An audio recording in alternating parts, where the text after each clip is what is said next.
예, 지난주 금요일 날 경제수석과 정책실장, 이 대통령 비서실 경제 라인이죠. 아주 중요한 정책 담당들인데 갑자기 바뀌는 바람에 여러 가지 의문이 일고 있습니다. 듣기에는 청와대 안에서도 잘 이 사실을 몰랐다고 하는군요. 먼저 최병우 기자가 준비한 리포트 보시겠습니다. 김상조 정책실장과 이호승 경제수석 임명은 경제성과 부진에 대한 청와대의 처방전입니다. 하지만 현장에선 처방전이 특효약이 되기는커녕 약발이 없을 거란 분위기가 더 많습니다. 김 실장의 철학과 능력이 의문이고 이 수석의 역할에도 한계가 있다는 겁니다. 청와대가 성과 창출 조급증의 인사를 단행, 성과를 낼 모멘텀을 잃었다는 비판도 있습니다. 문제 제기는 야당이나 보수학자들만 아니라 진보 진영에서도 나오고 있습니다. 공정거래위원장 직책에 안 맞게 대변인 같은 역할을 했었죠. 정책 홍보 역할을 많이 했고 했는데 또 문재인 정부 지금 2년 경제정책에 대해서 굉장히 평가가 안 좋은데 거기에 근본적인 원인을 제공했던 분이라고 저는 생각이 되고요. 2년 동안 공정경제가 제일 한 게 없다고 평가를 받고 있죠. 그런 분이 정책실장을 맡았다는 거가 이게 좀 뭐 분위기 쇄신이나 뭐 성과를 내겠다는 거하고 맞는 거냐라는 생각이 들고요. 김 실장이 재벌 저승사자로 알려진 것과 달리 재벌 봐주기를 했다는 주장도 있습니다. 김 실장 임명이 재벌과 대기업의 개혁 기조 강화라는 신호를 줄 가능성이 없고 공정위원장으로서 이력을 보면 경제 활성화를 위한 특별 대책을 만들기 어렵다는 겁니다. 이 수석은 정통 기획재정부 관료 출신으로 김 실장보다는 정책 감각이 있어 보입니다. 그러나 청와대 일자리 기획 비서관을 맡아 고용 악화 사태를 초래한 책임에서 자유롭지 못합니다. 일각에선 청와대가 민생경제 성과의 급급, 경제라인 인사교체가 잦다는 지적입니다. 문재인 정부 26개월 동안 정책실장과 경제수석은 세 번째로 교체됐습니다. 대통령의 국정과제 기획관리를 맡는 정책실장의 임기가 1년에 불과합니다. 경제부처 간 업무를 조율하고 대통령 경제정책을 보좌하는 경제수석 임기도 마찬가지입니다. 특히 이번에 교체된 김수현 전 정책실장은 7개월 만에 물러나게 됐습니다. 경제 부진에 대한 문책성 인사지만 중요 고비에서 정책 일관성이 깨질 수밖에 없다는 겁니다. 국정과제 추진의 큰 그림은 안 바뀌겠지만 정책실장이 관장하는 디테일에선 힘이 떨어질 것이라는 말입니다. 현안 쫓아가기도 바쁠 거고 제가 보기에는 그 양반이 뭐 이렇게 뭐 정책을 잘 아는 분이 아니잖아요. 정치권에서도 이번 인사의 목적이 경제 활성화나 개혁 성과에 있지 않다고 설명합니다. 야당의 경제 실정 공세에 맞서 정책 노선의 변화가 없다는 걸 피력하려는 총선용 인사라는 겁니다. 저는 총선용 카드라고 생각합니다. 경제실정에 초점을 맞춰서 지금 황교안 대표도 그렇고 나경원 원내대표도 그렇고 공세를 강화하고 있는 상황이잖아요. 우리는 그냥 소득주도 성장론으로 끝까지 간다. 일종의 이제 정면 돌파, 현명한 것으로 대통령만의 판단은 아니겠죠. 문재인 대통령의 핵심 참모들이 정면 승부를 걸자. 김상조 정책실장 임명이라는 깜짝 인사가 미칠 경제적 정치적 파장이 적지 않습니다. 집권 중반부를 넘어선 청와대의 후속 조치와 정책 드라이브가 계속 관심을 모읍니다. 뉴스토마토 최병호입니다. 예, 두 신임 임명자 중에 김상조 정책실장은 임명 발표가 있은 직후 기자회견을 열고 발빠르게 대응했습니다. 특히 본인을 병참기지의 참모라고 낮추고 또 필요하다면 이재용 삼성전자 부회장과도 만나보겠다 이렇게 강조를 했습니다. 자기 몸을 좀 낮추고 강경했던 이미지를 좀 바꿔보자 이런 분위기였던 것 같은데 우선 금융계와 또 이 문제가 연결되어 있기 때문에 잘 알려지지 않은, 잘 언급되지 않은, 잘 보도되지 않은 금융업계를 저희가 먼저 짚어보고 가겠습니다. 금융부 최진영 기자 나왔습니다. 안녕하십니까? 뭐 아까도 얘기를 하겠습니다만 이후에도 얘기를 하겠습니다. 전격적으로 이렇게 바뀌었어요. 금융업계는 어땠습니까? 그 발표가 나온 다음에. 금융업계와 재계 둘 다 긴장을 하는 상황입니다. 그 정책실장에 임명된 만큼 정책을 하나 예를 들어보죠. 그 김상조 신임 정책실장은 금융그룹 통합 감독제도에 매우 적극적인 태도를 보이고 있습니다. 이에 대기업 그룹들이 크게 걱정하고 있죠. 김상조 정책실장 재벌개혁의 시작과 끝은 순환출조 구조 해석입니다. 교수 시절부터 입버릇처럼 말해왔죠. 그 대표적 대상이 삼성이고요. 현재 금융그룹 통합 감독제도는 금융위원회 주도로 시범 운행 중입니다. 이 시범 운행 중이라 대기업 그룹이 거느리고 있는 모든 기업이 포함된 것은 아니라는 평가고요. 그리고 느슨하다는 평가를 받고 있습니다. 예. 금융위원회도 수치가 잠정적이라고 수차례 기자들한테 말했고요. 그런데도 불구하고 결과가 지배구조에 문제가 있다고 나왔습니다. 아직 법제화 전이라 대기업들이 결과를 외면하고 있어서 무용지물이라는 평가가 여전하지만 계속해서 지적은 할 수 있거든요. 예. 일례로 미래에셋 같은 경우 예. 턱걸이로 자본 비율을 통과했고요. 그렇죠. 자본 사정이 넉넉하지 않다는 신호가 시장에서 이 투자은행에게 좋을 리 없죠. 네. 정책 실장 주도로 감독 기준을 높이면 법제화 없이도 이 시장에 영향을 줄 수 있다는 점에서 대기업들이 긴장을 하고 있습니다. 재계 관계자 중 한 분은 김상조 정책실장 임명이 성장보다는 공정 경쟁이나 적폐 청산에 무게를 둔 것 같다. 이 소득 주도 성장이 기업들 입장에서 긍정적 결과가 나타나지 않고 있는데 이 공정 경쟁이나 소득 주도 경쟁 이 기조가 바뀌지 않는 것에 아쉬움을 토로하는 거죠. 예. 말씀. 예, 잠깐만요. 아까 좀 전에 얘기를 했던 것 중에 금융그룹 통합감독 지난번 리포트도 한번 보내드린 적이 있었는데 이거 법제화를 꼭 해야 되겠군요. 청와대 입장에서는. 청와대 입장에서 그리고 지금 청와대에 들어가 있는 이 정책실장 이하의 네. 그 관료들 입장에서는 매우 요새 긍정적으로 검토하고 있고 법제화를 밖에 있을 때부터 청와대 밖에 있을 때부터 법제화 돼야 된다는 목소리를 내왔던 분들이죠. 긍정적인 검토가 아니라 적극적인 검토겠죠. 예, 여기 보면은 지금 최 기자 말로는 지금 시범 운용이고 아직 법제화가 그러니까 강제성이 없기 때문에 대기업들이 외면하면 그만이다. 그리고 지난번에 그 기준이 무엇인가에 대해서 우리가 한번 다뤄봤었는데 그 기준은 좀 나왔습니까? 기준을 정확하게 퍼센테이지 단위로 혹은 어떤 기업이 포함됐다 이렇게 금융감독원이 밝히지는 않고요. 어떤 그 빠진 기업, 해당 기업은 기자들이 물어보면 그 기업은 포함되지 않았다라고 네. 답변을 줄 뿐이고 네. 그 느슨하고 잠정적인 수치다. 실질적으로 제도화돼서 법제화되면 더 낮아질 수 있다. 해당 기업들이 더 곤란해질 수 있다라는 평가를 내놨습니다. 알겠습니다. 그 지금 소득주도 경제, 그 다음에 공정성을 강조하는 것, 그 다음에 혁신성장 이렇게 3대 기조로 가고 있는데 금융업계는 지금 어느 것이 좀 이번에 김상조 실장이 임명되면서 어떤 그 취지가 좀 강화가 될까요? 마지막에 말씀해주신 혁신성장 정책 이 부분 때문에 금융권에서는 반기는 입장도 있습니다. 그래요? 이 혁신금융 서비스 지정 그리고 오픈 뱅킹 등 이 금융당국이 주도적으로 이끌고 있는 사업이 현재 많죠. 예. 이호승 신임 경제수석이 기재부 차관으로 있던 시절에 정책금융기관 신사업에 지원해서 예. 그 발생하는 손실 같은 경우는 면책을 해주겠다 이렇게 밝혔고요. 이 구조가 예를 들면 신용보증기금이 신사업을 벌이는 스타트업들에게 자금 지원을 했다가 기업이 부도가 나거나 손실이 생겨도 기간평가에 불이익을 주지 않겠다라고 말하는 거죠. 신사업에 대한 적극적인 자금 공급을 유도하려는 정책입니다. 예. 차관 시절에 주도적으로 이런 정책을 냈기 때문에 금융권에서는 기대가 생기는 거죠. 김상조 정책실장보다는 이호승 수석과 그 금융업계는 조금 더 관련이 있다고 봐야 되겠네요. 알겠습니다. 잠깐 그 경제 금융 상황 봤고 우리 최병호 기자 본격적으로 한번 들어가 보죠.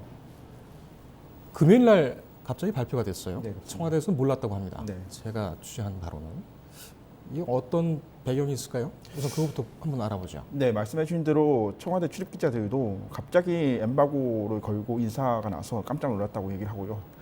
일단 그래서 주말에 지나는 동안 기사들이 이 배경이 뭐냐, 왜 갑자기 이런 결정을 한 것이냐, 정말 문재인 대통령도 경제가 안 좋다고 스스로 이제 위기감을 느낀 것 아니냐, 이런 온갖 기사와 전망들이 쏟아져 나왔습니다. 예.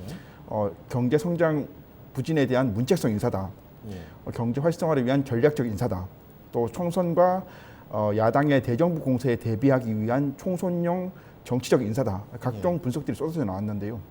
일단은 그런 그 맥락을 정리해 보면 일단 김상조라는 그 인물이 가지는 문재인 정부에서 가지는 그 무게감과 중요성 때문에 더 이런 전망과 분석들이 쏟아져 나온 것 같습니다. 예.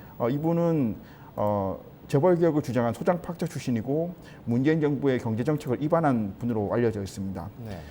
재계와 관련된 현안만 봐도 재벌개혁, 공적연금의 기능 강화, 유료방송 M&A, 아까 말씀해 주신 금융그룹 감독 강화, 금산분리 등 모든 것들이 이 김상조 정책실장과 뗄래야 뗄 수가 없거든요. 예. 그래서 일부 보수지와 경제지에서는 예. 김 실장이 이제는 유연한 정책적 자세를 좀 보여줘야 되는 것 아니냐라고 우회적으로 주문할 정도입니다. 그렇군요. 그런 우스갯소리도 나왔죠. 그 경제청문회를 준비하는 것 아니냐. 네, 그렇습니다. 그래서 기용을 하는 것 아니냐 이렇게 네. 얘기가 나오기도 했었는데 그 경제 사정이 좋지 않아서 문책성 인사를 했다라는 것은 지금 그 문재인 대통령의 스타일하고는 조금 안 맞는 것 같아요. 네네네. 그렇게 보면은 다른데 헛발질하는 데는 더 많이 바꿔야 되는 그런 상황도 있지 않습니까? 네. 특정 부서를 제가 들지는 않겠습니다만. 그런데 갑자기 바뀌었다는 것은 그 전임자들의 상황에서 어떤 문제가 있었지 않았느냐 네. 이런 얘기도 상당히 좀 많이 나오는 얘기인 것 예, 같습니다. 맞습니다. 혹시 뭐 그와 관련해 가지고 취재된 게 있습니까? 네, 말씀해주신 대로 김상조 실장의 발탁에는 7개월 만에 물러난 김수현 전 실장의 그런 활동을 좀 살펴볼 필요가 있는데요. 예. 김수현 실장은 역시나 이제 문재인 대통령의 핵심 참모 중 한 명으로 왕수석이라고 불렸을 정도로 영향력을 행사했습니다. 예. 그런데 이분이 이제 7개월 만에 물러나는 거죠. 한 가지 특이한 점은 이분이 왕수석이라 불리면서 청와대 비서실 내 정책을 총괄했음에도 불구하고 실제 전공은 이제 부동산 정책이었습니다. 예. 그래서 문재인 대통령이 원하는 경제 활성화와 전반적인 거시경제 분야, 또 기획재정부와 고용노동부, 산업통상자원부 등 각 경제부처를 총괄하는 그런 리더십이 좀 없었던 것 아니냐라는 좀 분석이 나오고 있고, 그것이 김수현 전 실장이 물러나고 학자로서 또 공정위원장을 했었던 행정 경험이 있고, 그런 어떤 김상조 실장을 다시 새로 발탁한 것 아니냐라는 얘기도 나오고 있습니다. 그건 왕수석이라고 그랬는데 네. 그 어떤 사람을 얘기를 한 겁니까? 그 김수현 실장을 맞습니다. 얘기를 하는 겁니까? 네네. 추 기자는 청와대도 출입하고 있죠. 네, 그렇습니다. 김수현 실장 그리고 조국 수석 네네. 둘 다 왕수석이라는 얘기를 듣고 있는데 예, 맞습니다. 누가 왕입니까? 네, 왕은 문재인 대통령이죠. 네. 이렇게 피해가나요, 질문? 그렇군요. 알겠습니다. 뭐 고민정 대변인은 뭐 회전문 인사다 네. 이런 해석에 대해서는 이런 그 지적에 대해서는 여론에서 이제 해석을 할 문제다. 네네, 그리고 그렇습니다. 성과가 나오지 않은 상황에서 그렇게 예단을 하는 것은 좀 문제가 아니겠느냐. 네. 이런 질문들, 이런 대답을 했습니다. 네. 그렇지만 저희가 이제 중요하고 궁금하게 생각하는 것은 왜 쓴 사람만 계속 쓰느냐 네네. 이런 문제거든요. 예, 맞습니다. 여기에 대해서는 뭐 오래 전부터 얘기가 나왔던 것이고 이번에 김상조 정책실장을 임명을 하면서 그런 어떤 비판의 포인트가 네네. 더 짙어진 것 같아요. 예, 맞습니다. 특히 그런 비판이 야당 자유한국당에서 계속 제기하고 있는데요. 네.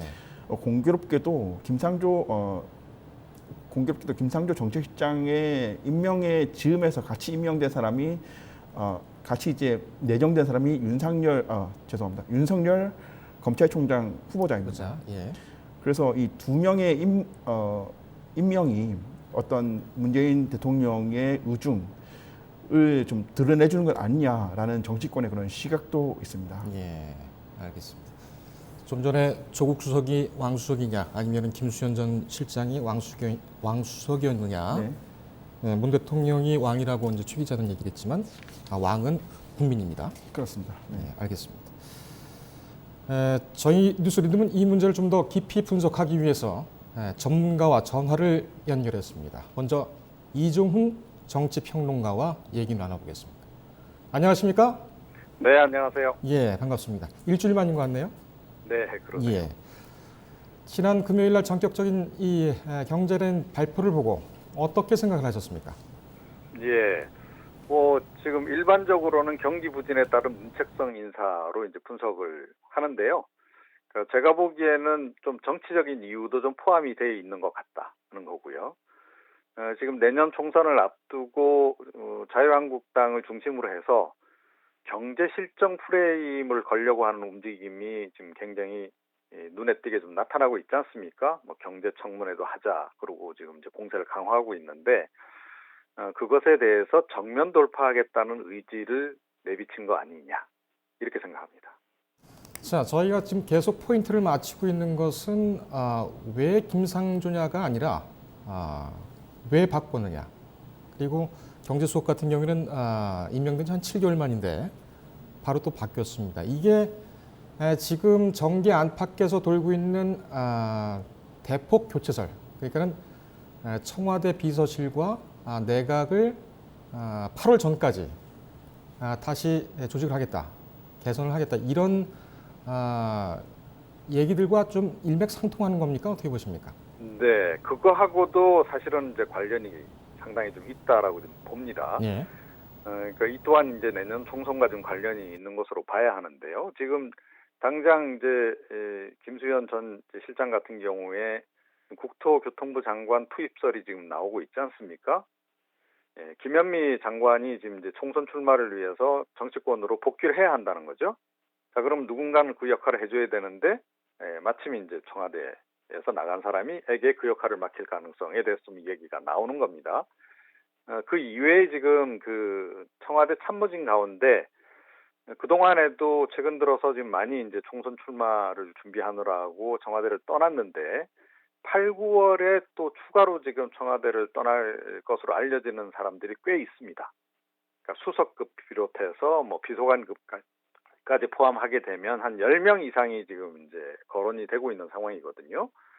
자, 그렇다면 조금 전에 이제 말씀드렸듯이 김현미 장관을 비롯해서 추가로 이제 뭐 그 정치권으로 되돌아가야 될 또는 출마를 준비하고 있는 장관들도 있는 것이고, 그렇게 되게 되면 교체의 폭이 상당히 커질 가능성이 높은데요. 그래서 지금 8, 9월에 그게 굉장히 집중이 될 가능성이 없잖아 있다. 이런 관측입니다. 우리 기자들에게도 질문했습니다만 우리 이종우 정치평론가도 굉장히 좀 넓은 또 깊은 그런 취재망을 갖고 있는 걸로 알고 있습니다. 이거 왜 갑자기 바뀐 겁니까?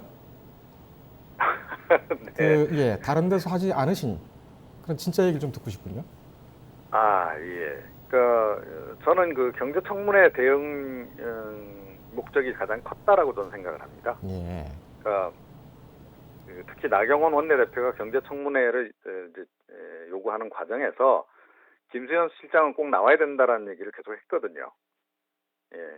이제 김수현 실장을 이제 타겟으로 해서 뭔가 준비를 좀 많이 하고 있다라는 이제 얘기인 것이기도 하고, 또 어찌됐건 뭐 청와대 지금 정부라는 얘기까지 지금 나오고 있을 정도로 청와대 중심으로 지금 이제 모든 국정이 돌아가고 있는 상황이기 때문에 공격 포인트를 이제 김수현 실장으로 좀 잡았던 그런 측면이 좀 있어요. 그래서 그 공격 포인트를 조금 이제 희석시키는 의미, 이제 그런 의미도 있고, 또 역시 그 김상조 전 위원장을 선택한 이유는 논리적으로 차근차근 반박 논리를 제기하겠다라는 의도로도 좀 읽힙니다. 그런저런 목적들이 좀 포함이 된 거 아닌가 생각합니다. 경제청문회를 준비하고 있다, 이런 가능성도 상당히 좀 그럼 무게가 있는 것이네요. 네, 그런데 그게 결국은 조금 전에 말씀드린 바와 같이 내년 총선 대비의 목적이 강하다라는 거죠. 알겠습니다. 그렇다면은 지금 야당에서 특히 이제 자유한국당에서 원하고 있는 이 경제청문회, 이 바뀐 경제수석 라인, 경제 라인 어떻게 대응할 거라고 보십니까? 당연히 이제 뭐 이제 기존의 어떤 그 논리를 주장을 할 거다라고 생각이 됩니다. 그러니까 가장 핵심적인 부분은 뭐냐면 소득주도 성장론이 될 가능성이 높지 않겠습니까? 지금 이제 자유한국당 쪽에서는 소득주도 성장론 이제 폐기해라라고 계속 이제 요구를 해온 바도 있기 때문에 현재 이제 발생하고 있는 경제 위기의 가장 결정적인 변수로 소득주도 성장 정책을 이제 이야기를 할 것이고, 이제 그런 부분에서 이제 공세가 집중이 되겠죠. 자, 그럼 그것에 대해서 이제 청와대 이제 정책실장이 나와서 대응 논리를 전개를 하면서 이제 반박을 해 나가는 이제 그런 과정으로 이제 준비를 하고 실제로 실행이 될 가능성이 상당히 높지 않나 이렇게 생각이 들고요. 그러니까 그 과정에서 수세적으로 설명하고 해명하는 정도를 넘어서 상당히 공세적으로 오히려 반격에 나설 가능성이 좀 높지 않나 이렇게 생각을 합니다. 그렇군요. 이 경제청문회가 아직 뭐 결정이 되거나 이런 상황은 아닙니다만, 이 야권과 그리고 이제 새로운 경제 라인이 만약에 청문회에서 맞닥뜨렸다. 그러면 누가 우세할까요? 사실은 이제 이렇게 되면 자유한국당도 철저하게 준비해서 들어가지 않으면 역공을 당할 가능성이 굉장히 높은 것이죠. 예. 그러니까 물론 이제 그 자유한국당에도 경제 전문가들이 있습니다. 국회의원들 중에. 그럼에도 불구하고 소득주도 성장론을 제대로 파헤쳐서 공격을 할 만한 정도로 이 부분에 대해서 연구를 많이 한 사람이 과연 누가 있을지 잘 모르겠다라는 거죠. 자, 이제 그런 부분에서 보자면 상당히 치열하게 이제 공방이 전개가 될 가능성이 높은데, 한두 번 실수를 하게 되면 사실은 이 청문회 자체가 오히려 본인들에게 역으로 지금 역풍으로 작용할 수도 있는 거거든요. 지금 제가 보기에 청와대의 선택은 지금 그런 방향으로 지금 가고 있다. 그러니까 결국은 역풍을 자유한국당 쪽에 불도록 만드는 데 목적이 있는 것으로 보이고, 그런 측면에서 자유한국당도 준비를 철저하게 해서 뭐 경제청문회든 경제토론회든 들어가지 않으면 안 될 것으로 보인다 이렇게 생각합니다. 예. 지금 이종훈 평론가께서 말씀해 주신 부분은 상당히 좀 의미 있는 해석 같습니다. 그러니까는 청와대 입장에서는 대야권을 향해서 승부수를 던진 그런 격인데, 아까도 모두에 말씀드렸습니다만 8월 전에 대폭적인 인사가 있을 것이다. 특히 이제 청와대에서 계속 취임 초기부터 계속하고 있는 수석 중에 그 조국 민정수석이 있지요. 네. 그 조국 민정수석의 교체설도 이번에 좀 구체화되는 것 같습니다. 어떻습니까? 네. 그러니까 이제 조국 민정수석도 이제 차출설이 나오고 있지 않습니까? 예. 총선 특히 이제 부산 지역 차출설이 지금 나오고 있는 상황이고, 지금 그쪽 선거가 의외로 지금 팽팽할 가능성이 높아지면서 그쪽 이제 지역당에서도 지금 뭐 요구가 굉장히 지금 이제 높아지고 있는 이런 상황이거든요. 그렇기도 하고, 또 조국 민정수석 같은 경우에는 자유한국당 쪽에서 계속 지금 경질 요구를 지금 하고 있는 그런 상황이기도 하단 말입니다. 그런 상태에서 또 본인이 추진해 왔던 검찰개혁, 또 공수처 설치 이런 부분에서 나름 일정한 성과가 지금 이제 나온 상황이라고 본다면 계속 사실은 청와대에 있어야 될 이유도 좀 별로 없는 거죠. 자, 그런저런 상황들을 고려해 보게 되면 조국 민정수석도 총선에 출마할 가능성이 점점 높아지고 있다라고 좀 봅니다. 그렇게 본다면 조금 전에 제가 말씀드렸듯이 수석급 비롯해서 비서관급 포함 한 10명 이상이라고 얘기를 드렸는데요. 거기에 이제 조국 수석도 포함될 가능성이 좀 상당히 높지 않나 이렇게 생각을 합니다. 알겠습니다. 마지막으로 하나만 좀 여쭤보겠습니다. 공정거래위원장이 지금 공석인데 여러 사람이 지금 물망에 오르고 있습니다. 어떤 사람들이 물망에 오르고 있으며 또 누구를 유력하게 보시는지요?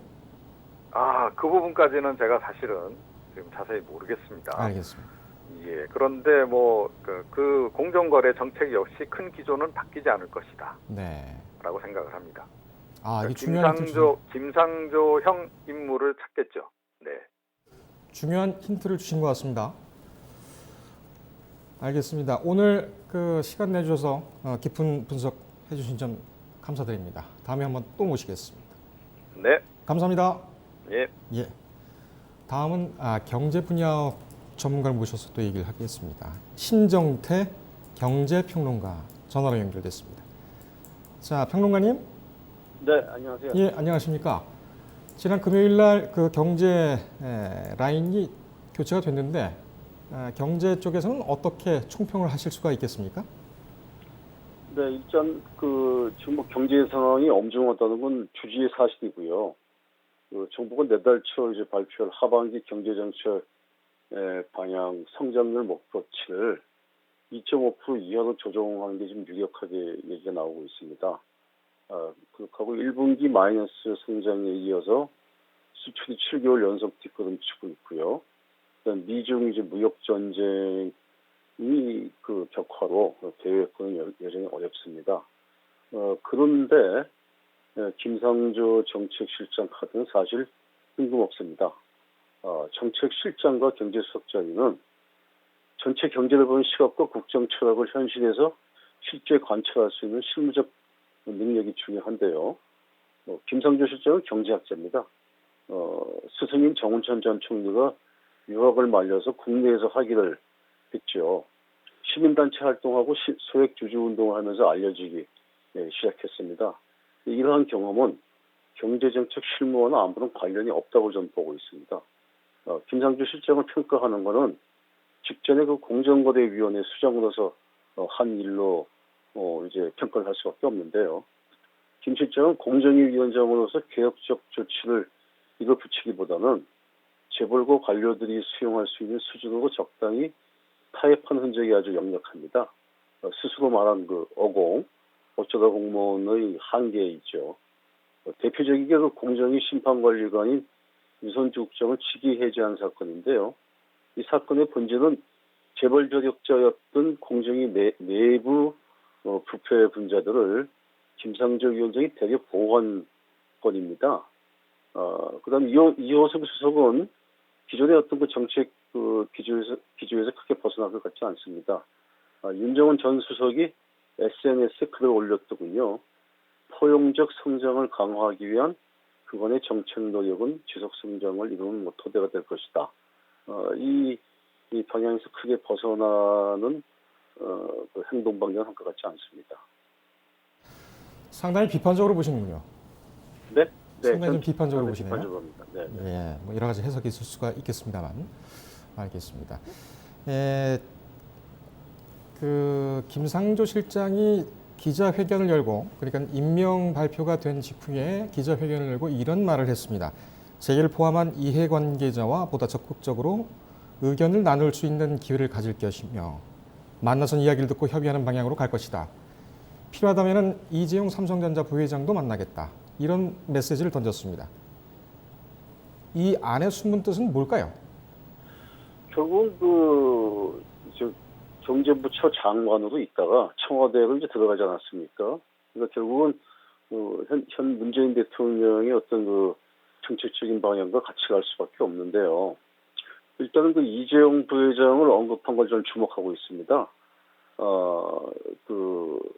이재용 부회장에 대한 문재인 정부의 사랑이 제가 봤을 때는 가장 지극정성입니다. 문재인 대통령은 지난해 7월 인도에서 이재용을 처음 만난 이후에 가장 최근에 만난 게 지난 4월 30일이었습니다. 임기 중에 7번을 만났고요. 9개월 동안에 일어난 일입니다. 지금 현재 임기 중반으로 가고 있고 내년 총선도 1년이 남지 않았습니다. 서민, 자영업자, 중소기업 중심의 체감되고 실질적인 경제 정책보다는 경제 관료들이 좋아하는 재벌기업 위주의 지표 중심의 정책으로 전환하는 그러한 저는 메시지로 보입니다. 알겠습니다. 마지막 질문을 좀 드리겠습니다. 문재인 정부 3대 경제 기조 중 하나가 이 공정경제입니다. 하지만 이 고용과 투자를 또 강조하고 기업인과 접촉을 늘리다 보면 이런 기조가 좀 흔들지 않을까 이런 걱정도 듭니다. 앞으로의 이 공정경제 기조, 특히 이제 재벌기업이 문제가 될 텐데 어떻게 전망하십니까?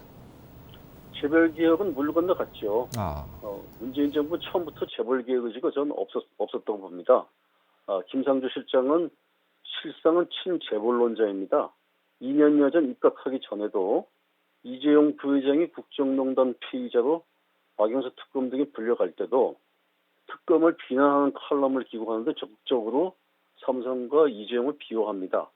문재인 정부는 김상조에 대한 잘못 각인된 오도된 재벌 저격수 이미지를 이용해 오고 있는 듯이 보입니다. 현 정부 공약대로 겨울광장의 촛불 시민 세력의 갈망대로 문재인 정부 2년 동안 재벌 개혁이 이루어졌다면 지금처럼 경제가 이렇게 엉망이 되었을까요? 김상조 실장은 반개혁적 인물로 좀 보입니다. 그렇다고 학계에서 신망하는 타고난 경제학자도 아닙니다. 정책실장 자리는 부동산 정책도 관장하는데요. 김 실장은 경제 활성화에도 도움 안 되고 사회적 불평등만 이야기하는 현 정부의 부동산 정책을 컨트롤할 수 있는 능력도 의지도 없어 보입니다.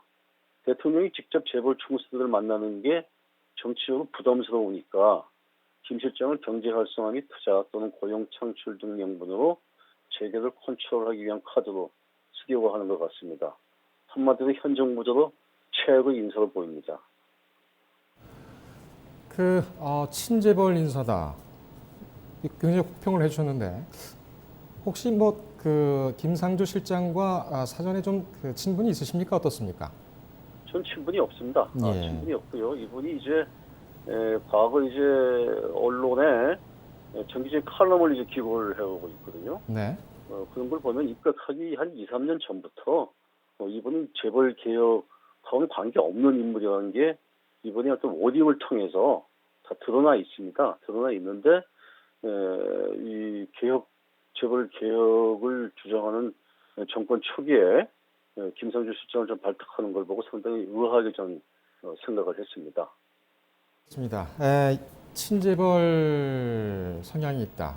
사실 알려진 것과는 상당히 다른 그런 모습을 지적을 해주셨는데 이 문제에 대해서는 김상조 실장 측에서 상당한 반박이 있을 것으로 또 예상이 됩니다. 오늘은 시간이 좀 많이 갔기 때문에 여기서 마무리를 하고 다음 시간에 우리 심정태 경제평론가 다시 모셔서 이 문제를 좀 얘기를 나눠봤으면 합니다. 어떻습니까? 네, 뭐 상관없습니다. 네. 알겠습니다. 저희가 연락을 드리겠습니다. 네. 예, 오늘 말씀 감사합니다.